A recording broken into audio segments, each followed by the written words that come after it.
Hello,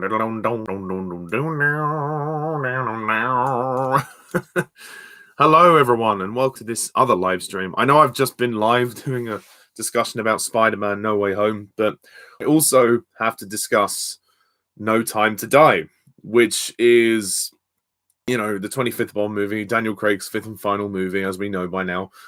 But, bit of good news, actually, at long last, despite the difficulties with this fucking pandemic. No Time to Die is officially releasing. Hallelujah. That's all I gotta say. Thank fuck. It's been a real time of uncertainty this year and a half with the fucking coronavirus pandemic. And, the movie's had its release date changed more times than I've had hot dinners. So, yeah, well, I mean, that's an exaggeration. But, you get the idea. It's been an uphill struggle to get this movie made. I mean, there were difficulties when they made the movie, but it seems almost twice as much the effort to release the damn thing, and finally the producers have decided to stick to this release date of October 2021, or 30th of September 2021 for the UK. As the situation of the world has changed enough for them to think, okay, we'll release it. And also, I guess from a financial standpoint, they probably need to release it soon. Otherwise, they're not going to have a leg to stand on. Well, Amazon have invested in MGM, which is good. But No Time to Die needs to get out there, and it needs to release. It needs to do well. This movie has been in the can since 2020, so it needs to release. And thankfully, the release date of like I said, end of September and the beginning of October in other countries is sticking with confirmed premieres over the world. It's basically confirmed now. It's releasing, and we're getting it. It's coming. Thank you, God. As a Bond fan like myself, I am so happy about this, and it means that we can go into No Time to Die, feeling like the wait will have been worth it, hopefully. I'm a firm believer of the phrase, good things come to those who wait. And yeah, it is unfortunate, the whole COVID situation and the pandemic and the fact that we had to wait so long for this movie. But as of a few days ago, it was announced that the premiere is going to happen at I think the Royal Albert Hall is where it's going to happen in the UK. I think there was a premiere confirmed recently. I forget exactly where. But I'll just look it up. No Time to Die premiere. Well, the UK premiere, which is, I'm assuming, the world premiere, on September the 28th, so like the day before. Zurich, that was it. Zurich, the Zurich Film Festival has confirmed that they're going to premiere No Time to Die as well. So, thank the Lord. I really was starting to get tired of doing live streams about No Time to Die and constantly delivering bad news like, oh, it's been delayed again. It's been delayed again. It's been delayed again.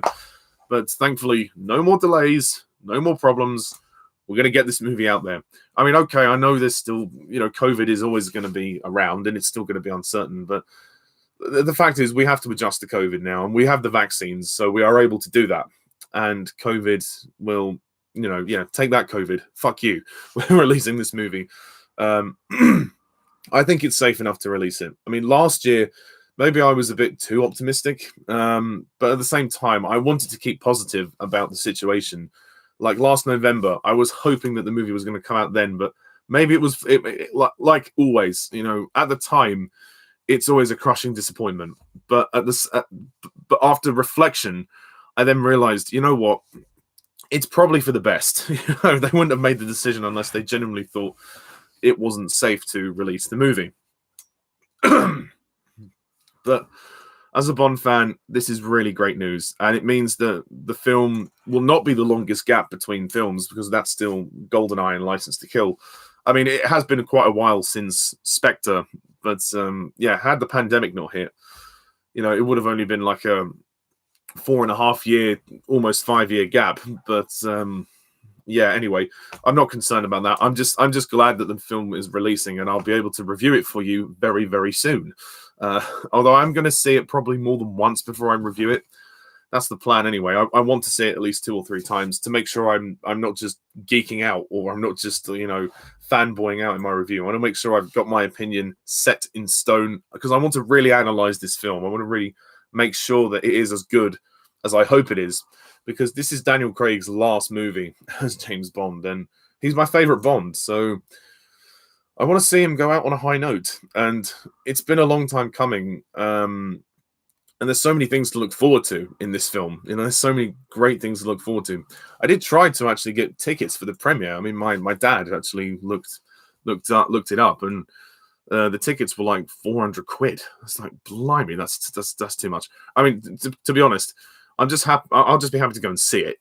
I am planning to go and watch it at the BFI if I can in London, the biggest IMAX screen possible, because this is I think this is actually a big event in movie history. The last Daniel Craig Bond film, and the first Bond film in 6 years. So, and I haven't seen a Bond film in IMAX before, so I didn't get to do that with Skyfall and Spectre. I wish I did, but I didn't. But nevertheless, I'm going to take the chance and do it now, at least just the once, and then I'll probably see it again in standard screenings, my local, afterwards. But yeah, this is great news. This is really great news, and I'm very pumped. I'm excited again. I'm really looking forward to it, and I really hope that people like the film, and that it makes money. I think it will make money. I think there is a good chance for it. It might surprise people. I think this could be the highest grossing movie since the pandemic, and that says a lot, considering how much movies have struggled to release during the pandemic, especially films like Tenet. And obviously with some films having a byway release by going onto Disney Plus or streaming at the same time as being in cinemas. That's where I think Disney may have made a mistake, releasing something directly onto streaming as well as the cinema. Yeah, and obviously it caused a big controversy with Scarlett Johansson, but we won't talk about that. That's not what this video is about. It's a relief, to finally know that we're going to get No Time to Die. And, at first I didn't quite believe the news. I was like, I had to double take. I was like, what? Yeah, like that pigeon in Moonraker. I was like, really? Is it coming out? Is it actually coming out? And I thought, well, with a premiere confirmed, and it was confirmed by multiple sources, I thought, okay, so they're sticking to the date. That's great. It's coming out. Woohoo! I mean, of course, I don't want to get too overexcited, because anything could happen. But at the same time, this is a relief now. This is a real relief. And I think the producers are conscious of the fact that the Bond fans are desperate for this movie. They've waited for it for 6 years, and they don't want to keep pushing and pushing back. I can't imagine the financial situation of MGM or any studio is good at the moment. But yeah, but like I said, we have corona vaccines now, and we're never going to quite go back to the way we used to be.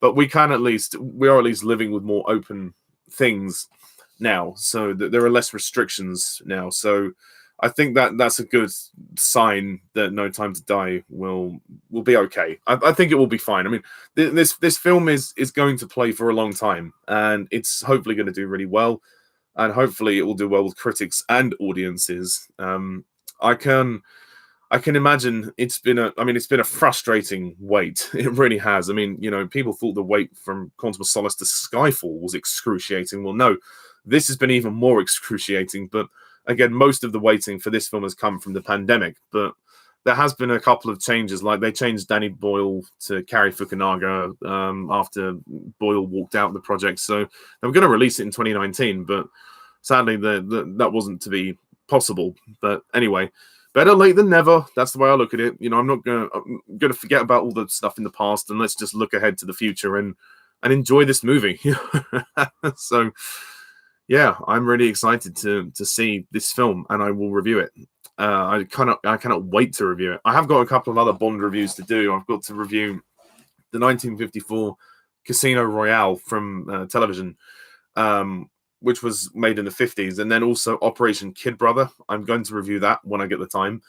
I want to try and do those two before No Time to Die comes out, so then I've at least completed the sort of unofficial Bond movie reviews as well. So yeah, but No Time to Die, it's going to be great. I think it's going to be great. Again, I've been watching those trailers again, and the trailers are awesome.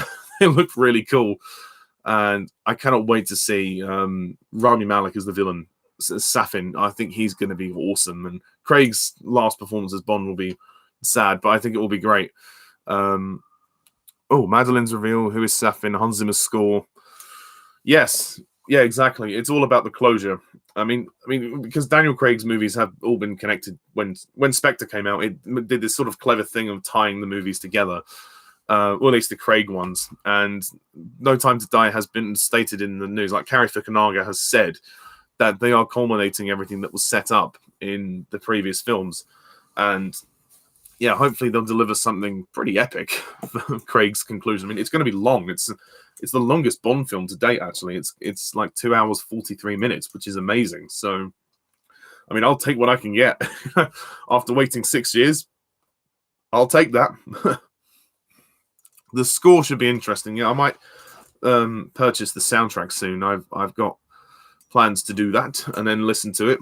Obviously, we've already heard the song from Billie Eilish, which will be in the titles. But I'm looking forward to seeing the title sequence. I'm looking forward to all of it, really. There isn't anything I'm kind of not looking forward to. The only thing I'm concerned about is the ending. I just hope that they don't kill off James Bond. I mean, as I've said this many times before, I won't dither on about it, but again, if you're going to kill off James Bond, don't call the movie No Time to Die. That would be a terrible title for a film where Bond dies. But yeah, I don't know. I mean, I think that was part of the reason why Danny Boyle may have left, because they disputed about killing Bond. Well, that's the alleged rumor anyway. Who really knows for sure? But no, I'm just going to go into it with an open mind. I'm going to go and see it with my friend Nicholas Payne. We've agreed to go to the BFI.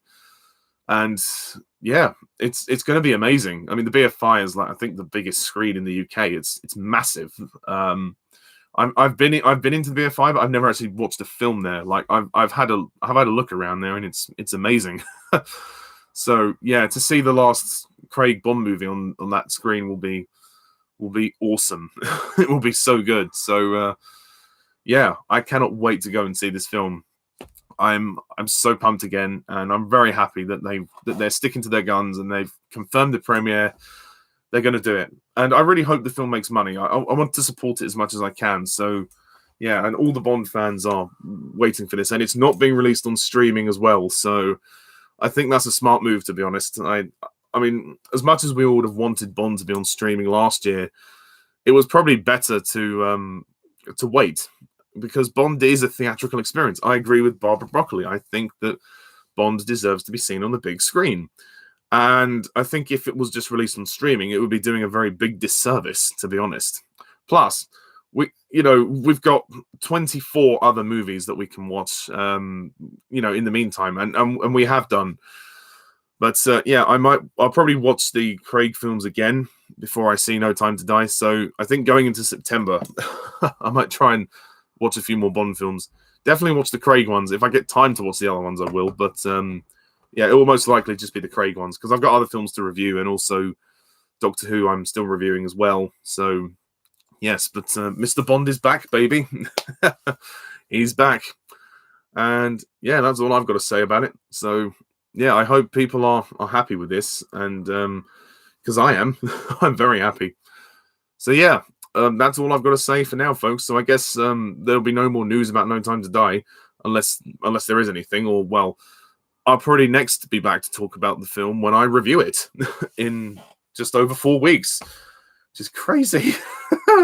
I can't believe it's actually happening. It's really weird, and it's like Calvin Dyson said in his videos. I don't think we'll actually believe we've seen it until the credits finished, and I will watch the credits for No Time to Die. But anyway, that's all I've got to say for now. Thank you very much all for watching. Thank you to Harry Thomas for the live chat.